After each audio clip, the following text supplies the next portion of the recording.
Hello, welcome to Jay and Nicole's Learning Lab. Today we have the CEO and one of the co-founders of Koala Go.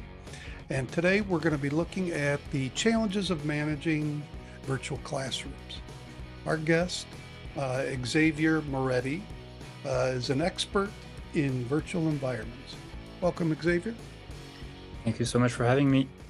Oh, we're so excited to have you here today. We have really hit the jackpot by being able to have you on because we're excited to dive right into this and compare the usability of your platform for our teachers, while also talking about our myth for today. You can't effectively manage student behavior in a virtual classroom. Now, hopefully, we'll be able to debunk that as we talk. But what is your initial thoughts on that? Do you think you can effectively manage student behavior in a classroom virtually? Uh, yeah, absolutely, absolutely. I think every kid is different, and actually, thanks to COVID, quote unquote, we've actually come to realize that many kids, because of their learning style, their learning profile, their where they are on the neurodiversity spectrum, many kids actually perform better online, behave better online, and learn faster online. A lot of those outside distractors. I know when I started my teaching journey with my own children as a homeschool parent, one of those defining moments for me was one of my children um, had quite a few bullies, and by removing those factors from his life, actually took a child that people thought had learning problems, turned out to be no, he just needed the environment to excel in. So Yeah. I kind of agree with that. But what I'm really interested in is a bit about your background and what inspired you to go in this direction. Yeah. So we actually, was working in tech, and so was my current co-founder Ben, and we met at Apple in 2012, 2011, and we, spent a few years in technology, but then we were talking about starting a company together, and both of Ben's parents are educators, and I was raised by my grandmother, who's also a teacher. Okay. She's still alive today. She's 96 years old. She was a philosophy teacher. So, this was a topic that also was important to me because I think it's the best way to level the playing field is to provide an education to everyone. And so, wanted to do something valuable with my life, I guess. So that's why we went towards education. And then we were in San Francisco back then, and we started chatting with a lot of families to hear about their pain points. Because a good startup should be built on a good, important hair on fire problem, as we say in the startup world. And by talking with so many families, we started seeing a pattern of many families telling us that their child was really smart, but they was just learning differently. Mhm. And they were not, they had dyslexia, and we didn't know what dyslexia was, to be honest. Right. So we did some research. We surrounded ourselves with people smarter than us, such as Dr. Brock Eide, sorry, who wrote the Dyslexic Advantage. And we asked, we read his book, and we try to understand, why do kids with dyslexia learn differently? And we actually tried to build a tool initially that was tailored for the learning styles of kids with dyslexia. And that's how Koala started. Okay. Wow. That's impressive. I don't think I've ever heard that type of founding story. It's a very unique learning challenge that some children have, even adults, right? And That's right. I don't think I've ever heard anybody actually focus on that one before, other than parents having to help their children at home. That's right. Yeah. Yeah. And if you're interested, I think a great starting point is indeed to read this book called The Dyslexic Advantage. It's a fantastic book, and it explains that. So it's written by two neurologists who spent 40 years with kids and adults who have dyslexia, and he shows that we tend to think of dyslexia when you hear dyslexia, you think weakness, you think slow reader, slow writer. Right. But you actually, if you dig deeper, you actually see a lot of the strength as well. It's often very successful architects and artists and entrepreneurs, because they have fantastic a set. I'm not going to get into the details, but they have a set of neurological strength that make them really good at those types of professions. They're Yeah, I've heard probably it's also like very good at, spatial 3D. Yep. yeah, they're Spatial probably is one of very them. good at overcoming their disadvantages. They're, Yeah, you know, they're exactly. probably And then the very brain, yeah, the brain is this amazing thing that compensates, Mhm. right? Right, That compensates. And but unfortunately, today the school system is still tailored for the, if you look at the distribution of neurological profiles, like a bell curve, Mhm. the school system is going to focus on the center. And right. if you're on the edge and if you're different in many ways, it's really tough for you to succeed in the school system. And it's a hard problem to solve. We can't really blame schools because they have limited resources and they have to be Right. as effective as And possible. there's, But unfortunately, there's a lot of data that shows that kids with dyslexia will often be depressed. They will have suicidal thoughts. They are more likely to fall in drugs, and the proportion of individual with dyslexia in prison is significantly higher than other learning profiles. really, I did not Yeah. know that. really. Yeah. That's Why is that? interesting. Do you know why? I mean, the depression and falling into drugs and just feeling like an The drugs. outcast and not successful in the school system makes you want to, rebel. Be successful at something. At Exactly. something. Well, I mean, Exactly. think about that though. I mean, that just doesn't affect, your schooling and also your mental health. But think about what dyslexia, the challenge that you have if you don't know how to overcome or compensate for it in the everyday world. That prevents you from filling out applications, creating resumes, being successful in school to get your certification, even if it's, becoming something like an electrician or plumber, where you don't have to go to school, but you go to a trade school for, which is still a very good job. Yeah. Those things would be almost prohibitive for you. Exactly. Yeah. Exactly. I think this is really cool because I feel like you're talking about creating a space where everybody has an opportunity to succeed by offering the options outside of traditional public school that just doesn't really serve everybody. That's right. That's why homeschooling exists. For example, it's an avenue for people where public school doesn't serve that family's needs. So that's an interesting story. Thank you for sharing that. Man, you kind of threw me off. Now, what are some ways that parents and teachers can keep the students engaged and attentive during online lessons? What can we do? What do you recommend? I mean, honestly, I think you're asking the wrong person. I'm not. You should ask actual teachers. What we've done, and so Ben Yeah, and how I can have we do it talked in with. Koala Go? How can we do Yeah. it in So Koala Go? Ben and I have talked with hundreds of teachers, and we've asked them what they need, and we've tried to build those tools in Koala. But I think every teacher will learn differently, and Right. every teacher will teach differently, and every student will learn differently. So our vision is to give the right tools in Koala, and then teachers can do what they want. I know that the common answer to this question is incentives. You can. So that's why we build this gem Yes, the gems. Nicole virtual wanted too many of coin. those. Right. So you can, it gives power to teachers, especially when you're online and you have a kid who can't stay in place and who's running around, etc. You want to have a little bit of control and say, hey, no, please stay seated. And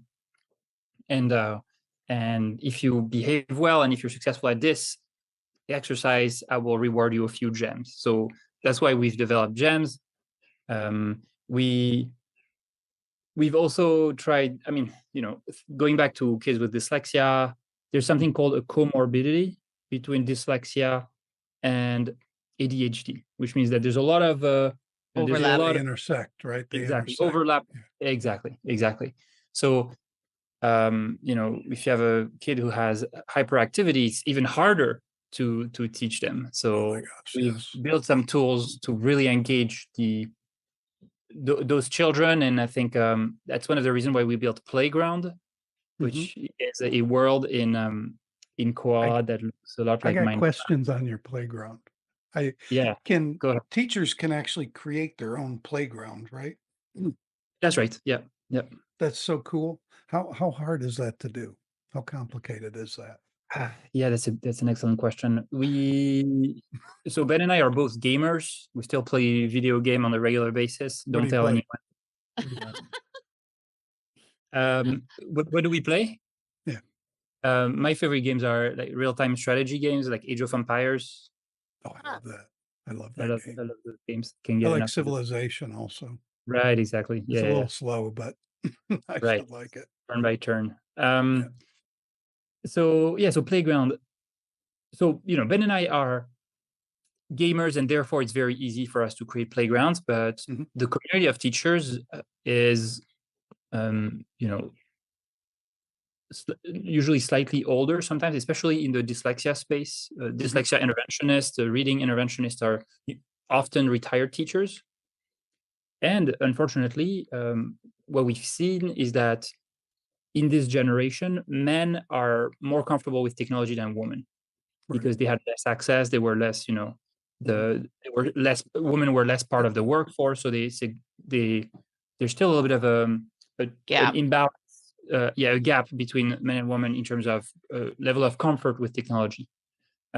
So we thought Playground was very easy, but it's not easy. And we have only 5% of the teachers who use Koala today who create content in Playground, and 95% go to our marketplace and purchase Playground I activities. saw them. I thought the marketplace was a really nice touch. Yeah. Actually, I found somebody on there I think I want to bring on the podcast at some point. Emily Radecki.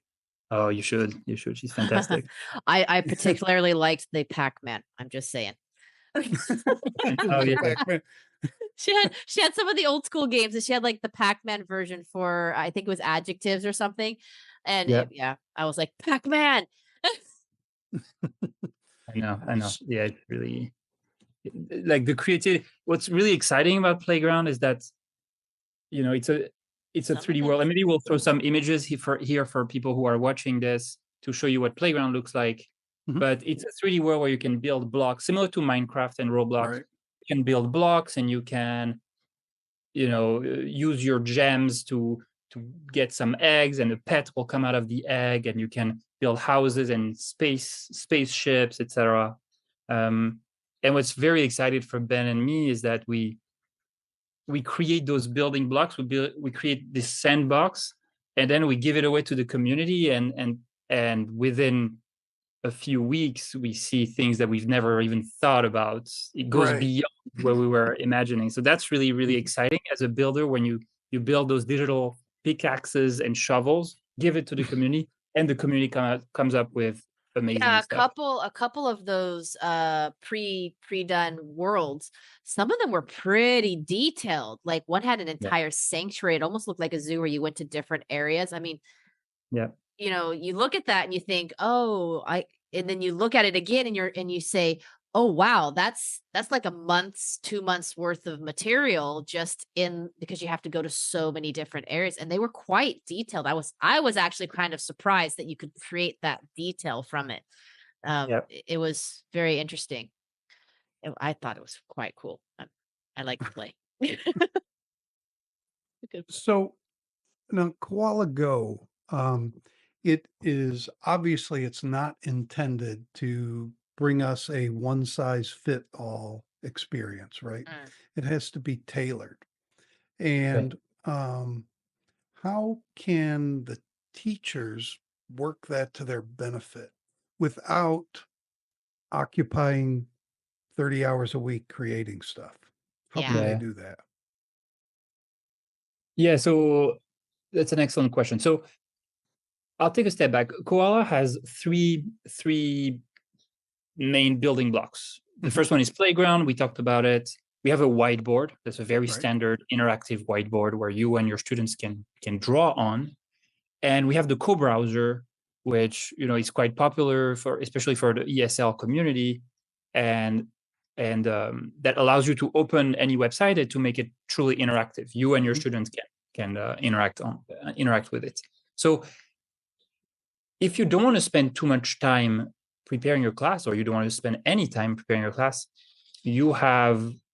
you can use the co-browser, open any website in the world or a game or a genially set of ESL slides in it, and then that's it. I use some of those. Like the eBridge Academy genially content, for instance, is amazing. And Katie spent not 30 hours a week, but maybe 60 hours a week for right. 3 years building amazing ESL content for ESL teachers. Right. So that's a no prep way. And if you want to still use Playground and you don't want to spend any time preparing, that's why we have the marketplace where you can purchase these activities from those amazing creators. And when somebody purchases from the marketplace, is that a one-time use, or they have it forever? They have it forever. Okay, that's reasonable then. That's reasonable. Okay, that's reasonable. Now the co-browser. Yep. That's a hot topic right now. Yep. So me personally, I have a lot of students in China. Yeah. How does it function? Like, is it rock solid in China, or is it hit and miss? Yeah. No, it's I mean, it's not the firewall. The firewalls. Right. We've had our history. We've put a lot of blood, sweat, and tears into making it work with China. And last year we had an issue around the Golden Week in China, where the firewalls restriction go up and they block some websites that they don't block the rest of the time. And after the end of Golden Week, our website was still not working. So that was really stressful for me personally. Little stories that actually ended up at the ER for a panic attack. I haven't really, people, but I actually ended up. I was in Paris. I ended up in the ER for a panic attack around that time. So I remember it quite vividly. But we fixed this. Actually, after Golden Week, it didn't go back to normal after. So we had to find a way. So yeah, now it's rock solid, and your connectivity with China will be impeccable. That's good. Really? That's really good. Okay. That's a point of contention right now. Yeah. Definitely. Sorry, there's a little bit of a background noise. I'm going to move to. No worries. No problem. Take your time. It happens. Yes. Right. I'm waiting for my dog to growl at me because somehow he made it into my room and he's here hiding somewhere. There he is. Oh, I like the Christmas tree. Beautiful, huh? I Any missed kids the big running around Christmas there? trees. Are they in school? All set. Sorry about that. No Oh, worries. that's okay. So speaking of, we kind of just touched on quality control. How do you ensure quality control when teachers maybe bring their own materials? Or what about, do you have any standards or screening processes? Yeah, absolutely. So it's called QA, quality assurance, in the software world. It's tough. It's tough, especially when our team is 10 people, so it's relatively small, and we just crossed. Like, our teachers use Koala 1 million minutes per month. Oh, wow. How many teachers is that are using it? I need to check, but tens of thousands. It's a lot. Yeah, exactly. Yeah. And so even if you test 24/7 with your team of 10 using different devices, using the Huawei tablet with the new operating system for the teacher, and the student will be using an iPad with the old iOS version 17 and using Safari or using Chrome, or Safari is still available. It's on. Yeah, Apple. it is. It is. Apple. It is. Yeah. So it's a lot of work. So we have a whole test plan QA test plan, quality assurance test plan, that we go through every single test one by one at every update. But it's funny you asked that, because actually today we'll be releasing a new update of Koala that was a significant improvement in the backend for peer-to-peer video, peer-to-peer audio, and it was 2 months of testing. Wow. Okay. All right. Now, So, do yeah, you a lot have of work. is there like one like Sorry, my golden dog needs to device? come in. Sorry What's about that. Okay. It's all right. I am totally letting you take the lead on this, by the way, because you have like some serious questions going on. I feel like the person just sitting here going, like the fawns. Hey. Sorry about the So back and forth. I know it's going to be more work on the editing. it's no problem. It's no problem. So do you have like a golden device you recommend that a teacher or Mm. student uses? Is there like one that's just like that's the one to use? Do you have one? That's a good question. Not necessarily a golden device, but a set of golden devices, yes. A Mac with an updated Mac, Like MacBook Pro, like ideally. Apple Silicon? Yeah, it doesn't matter. It doesn't matter. But an updated Mac, less than 5 years old, with Google Chrome. That's one of Okay. our golden device. Or a PC with Google Chrome, or an iPad, and you use Safari, not Google Chrome. You actually need to use Safari Safari. does work. Okay. Yeah. Safari does work. And, yeah, we've added support for recent Huawei tablets. Huawei tablets are sometimes weaker they're in terms weird. of performance. Yeah, they're weird. But a recent model should I be have a good, and brand new Android. one that I absolutely detest. What Oh, about yeah. the Samsung? So I tend to use my FE a lot. This one's only Okay. about a year old. What about these Yeah. ones? Yeah, Samsung tablet. We also support Samsung tablets. Yeah. Does it work better on the tablet functionality or the DeX? The DeX means that you connect to a keyboard. Sorry, I don't know what DeX. Well, You no, connect your DeX. tablet to a No. monitor, right? No, DeX is where it's a really cool functionality of Samsung. DeX is where you can make your tablet function like a laptop. So it takes out that cell phone app look, and it actually functions like a laptop. Oh, okay, cool. On the Windows operating system. Basically, yeah, but it's Apple Okay. based. I'm not Apple based. I'm sorry. It's Android based, but it runs like the Windows operating system. So it looks just like my Windows laptop. Okay. That's Yeah, why I bought both options should work. Yeah. Because I know that there's some things that I use that's frustrating for me, because that's why I bought it, because of the DeX feature, because it's a little more portable for me than my PC. My Yeah. laptop is. I love that feature because almost everything I can use with very limited exceptions. I can use just like on my laptop. The only limited one that really annoys me actually is my Wix interface for updating my website. Okay. So, okay, good to know. Good to know. I have a question though, because now somebody like me, I pay for my Zoom. Okay, so I really like my Zoom. Don't get me wrong. Yeah. And I'm very good at integrating a lot of other features into that to make it a very interactive experience for myself and my students. Yeah. What do you have that would make me justify jumping ship? So I don't just do kids. I do a big bulk of kids, but I do have teens and I do some adults. And your service is more expensive. I mean, it's very easy to see that, right? What would make your product better for me as the teacher who teaches multiple age groups? Why would I jump ship to yours? Because a lot of people are not going to pay for both. Yeah, that's fair. That's fair. And to be fair, I actually also have a Zoom subscription, because I think it's a fantastic tool to I do communicate too. I mean, with it is. adults.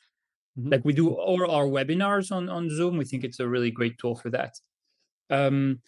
So, I mean, why are we more expensive than Zoom? So everything that Zoom can do, we can do. Like you have audio, video, screen sharing, etc. in Koala. But on top of that, in Koala, you'll get 24/7 live support by a real team across the world that will jump in your classroom if you have any question. Zoom. Really? I don't know the last time you heard from Zoom customer support. Oh, never. And they brush you off. Right. So like, yeah. Right. So that's one. And then the second one is the co-browser. And I know that you had the CEO of Fun Class here, and we actually use the same co-browser provider. It's a Hyperbeam. So the co-browser is a fantastic tool if you want to keep your kids engaged and dragging and dropping on iPad and things that I don't think you can do on Zoom today. No, because I don't have that. Mhm. It's one of the huge drawbacks. And one of the Yeah. big drawbacks I find with Zoom is not that I don't have a lot of tools available. It's Yeah. a lot of the tools are not intuitive to use from the non-host younger. side. So as the Right. host, it's much easier for me to use my toolbar, but it drives me absolutely bonkers when I'm not the host because I'm like, where's everything? Why can't I find it? Where is it? Right. That's right. Yeah. And thank you for bringing it up. We try to simplify the student experience, considering that we know that some of our students are 4 years old. So we really Right. try to. It's not an enterprise software repurposed for education. It's built from the ground up with these types of users in mind. So I think the user experience is easier for young children, and then you have, of course, the interactive whiteboard. But I think the interactive whiteboard of Zoom is getting pretty good. And you have Playground. It's an embedded Minecraft Mhm. world where you have your avatar. It's like a multiplayer video game in the teaching platform. So this is so when you're comparing our pricing to Zoom's pricing, it's not really apples to apples comparison, in my opinion. So I in agree the with you, to be honest. playground, you can do things like place objects in the playground and tell the student to go walk their little cartoon, their Yep. avatar over to find Yep. it and things like that. Is there any initiative to progress that to where maybe it's appealing to like a 16-year-old or a 17-year-old? And I know there's a lot of adults that play Minecraft Yeah. still. So, but is there any initiative on that? Case in point that I got mad when he ended the game when I decided to play the student side. Yeah, exactly. Yeah. It's to be perfectly honest, it's not a priority for us Okay. because we think there are lots of great tools for 15 and 16 years old.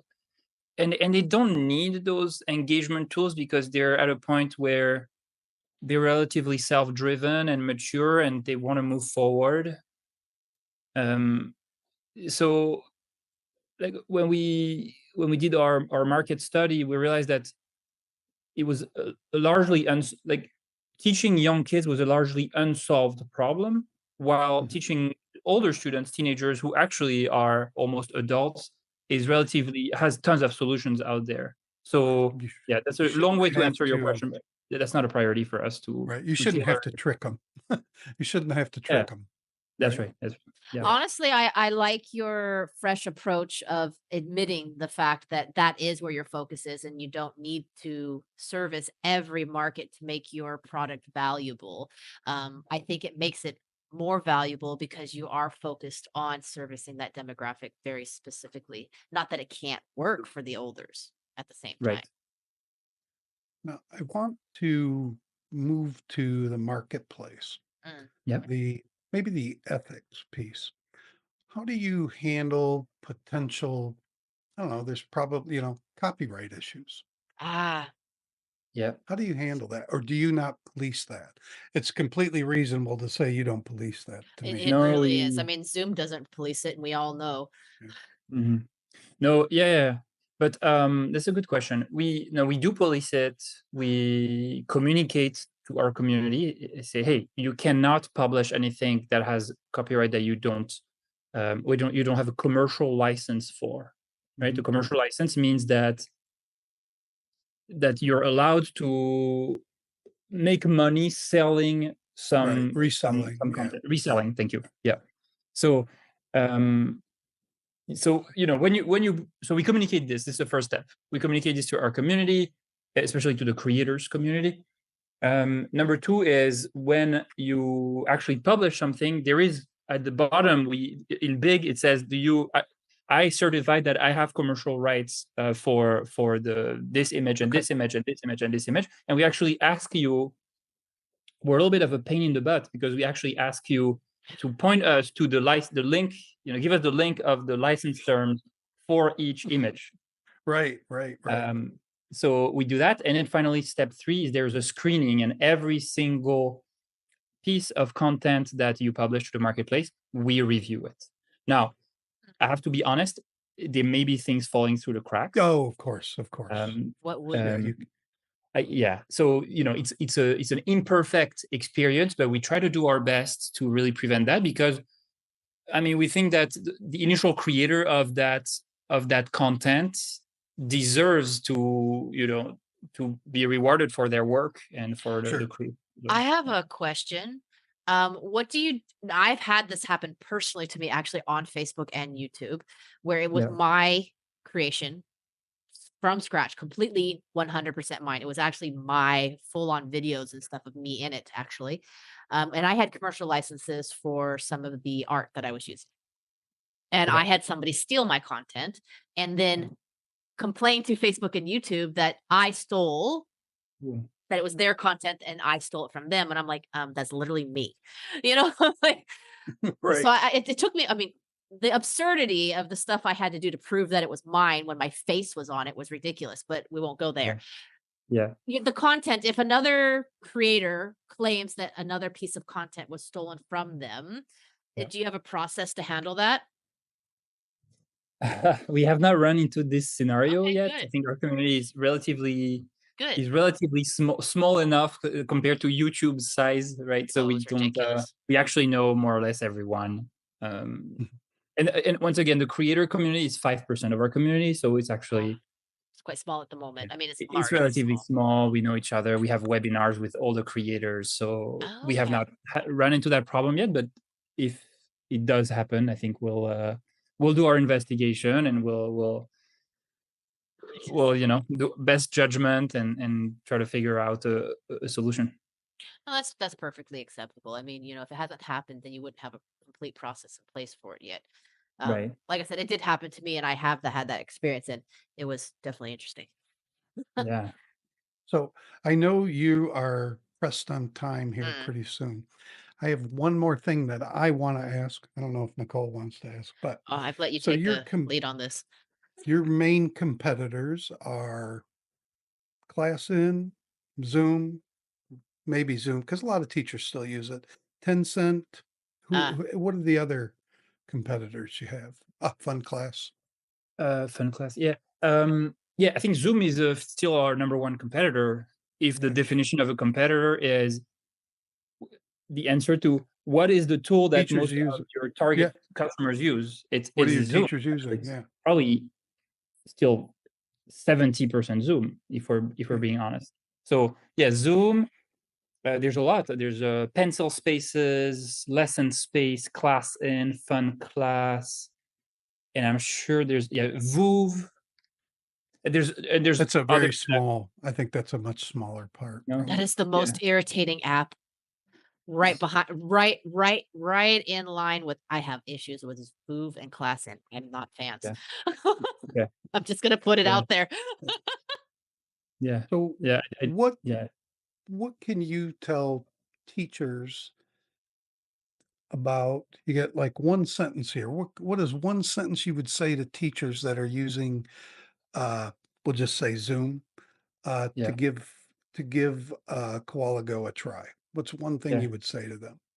I mean, just to go back to your previous point first, Jay, I think it's fantastic that there is competition, especially in the space of Drives teaching. improvement. Exactly. Especially in this space of, teaching young kids, which was really overlooked. And to be honest, like if you go before the pandemic, no investor was putting money in this. Right. No entrepreneurs or was working on, helping online teachers have a better tool. So Mhm. I think it's fantastic because at the end of the day, we're all fighting the same fight. We just want teachers to be successful and students to be successful. So, you know, like other tools like Fun Class that appeared recently, and I hear good things from you. I heard good things from Katie, from Abridge about Fun Class as well, and I value her opinion a lot. It pushes us to get better. Mhm. It pushes us to offer a good pricing to the teachers. So I think the teachers win in situations like this. So I'm really excited, and like it pushes us to innovate more. So overall, I think it's great, although it may be a little bit uncomfortable sometimes.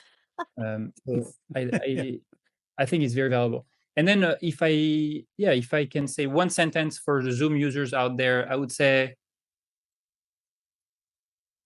that Zoom is built for adults, and if your kids are on the younger end, meaning less than 12 years old, and you feel like they could be more focused, they could be more engaged, they could be more excited about coming back to the class with you next week, give a shot to Koala. We have a free month where you have access to all the features, and we provide trainings every Tuesday. So give it a shot, try it with your students, and then see how they react. Whoa. You said what? You have trainings every Tuesday? Yep, every Tuesday. So we have we do a free training. Yes. I Is that would on have your chilled Facebook for page that. or? Really? Yeah. I can That's a share the link with huge you. deal. Do you know how many All right. people find it they're so used to that one platform, they've managed it, and then going to the other, it's so mentally frustrating because you're spending so much time preparing your classes and everything. It's like, I don't have the mental space for this. Thank you. Yeah. Very nice. Well done.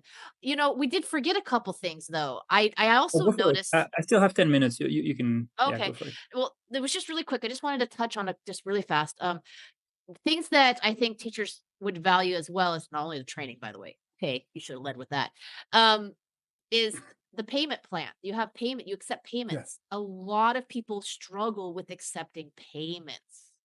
Do you mean to invoice parents? Yeah. Yes. Yeah, right. Yeah, so we do have Koala has a invoicing system which will allow you. It allows you, teacher, to invoice a parent wherever you live in the world and wherever they live in the world.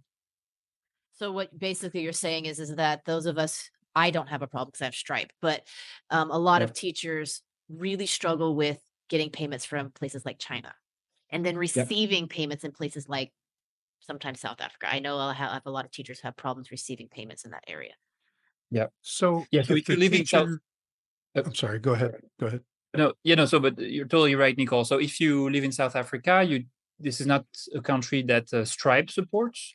Nope. And you need to send invoices to China, and in China you want parents to be able to pay via WeChat Pay or Alipay. Alipay. Right. So Union. yeah, that's right. So if you use Koala, you will be able to go to the top right of Koala, click on Send Invoice, type the email address of the parent, say they live in China, and I want to charge them $100 for 2 June classes.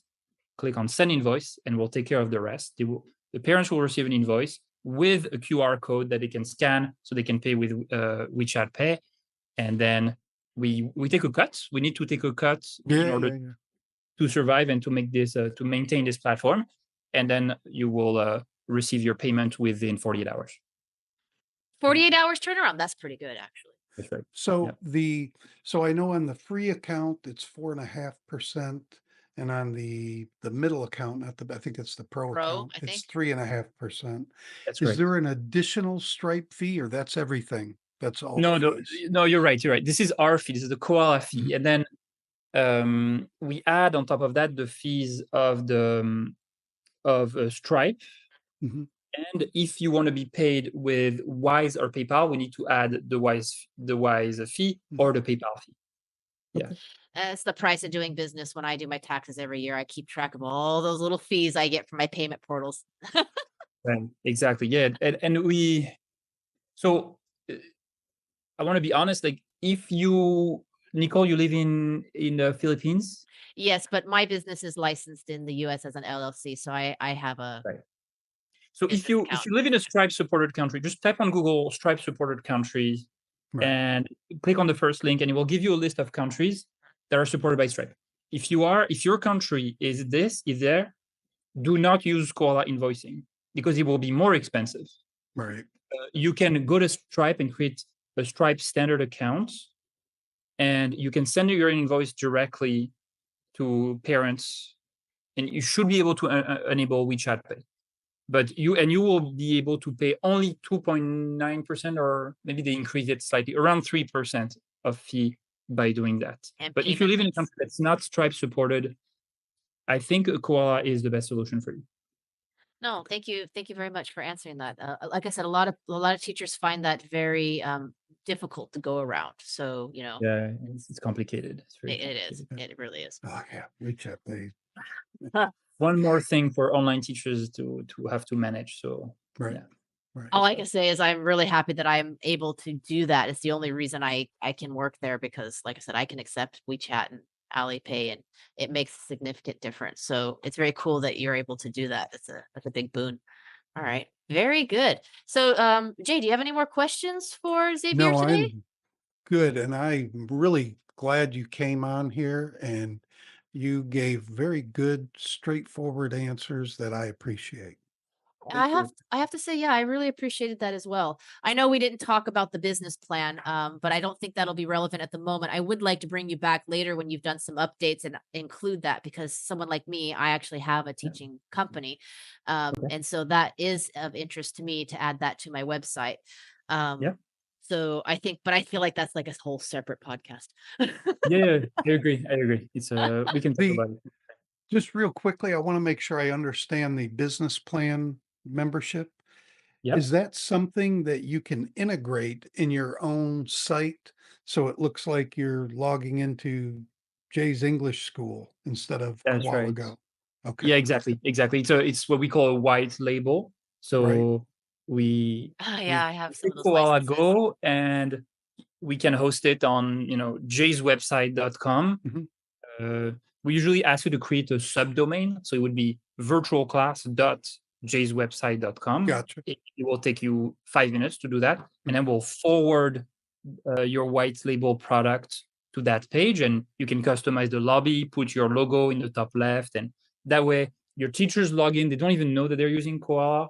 And when your students access the classes of your teachers, they don't even know they're using Koala either. And like I That's said, I'm perfect. interested in that one. So yeah, Yeah, I think that's pretty good. pretty cool. All We can right. talk offline, Nicole, if you All right. Yeah, I would definitely be interested. But I think, honestly, I think that we have debunked our myth today that you can't effectively manage student behavior in a classroom. I think with the tools and a lot of the things that you've thought about that I didn't even think about, like Yeah, dyslexia. I mean, being able to, manage so many students and give them the opportunity to focus and to grow and to thrive, and for teachers to give their personality and their creativity an outlet to help those students at the same time in a relatively accessible platform. I got to give you hands down on that one. I think we've really debunked that one. And I can't thank you enough for taking the time to come in and to explain and share this process with us. So thank you very much today for coming in. I'm super excited. I've been playing around with it. I can't wait to go play some more. Thank you so much for having me, guys. Thank you very much. thank you.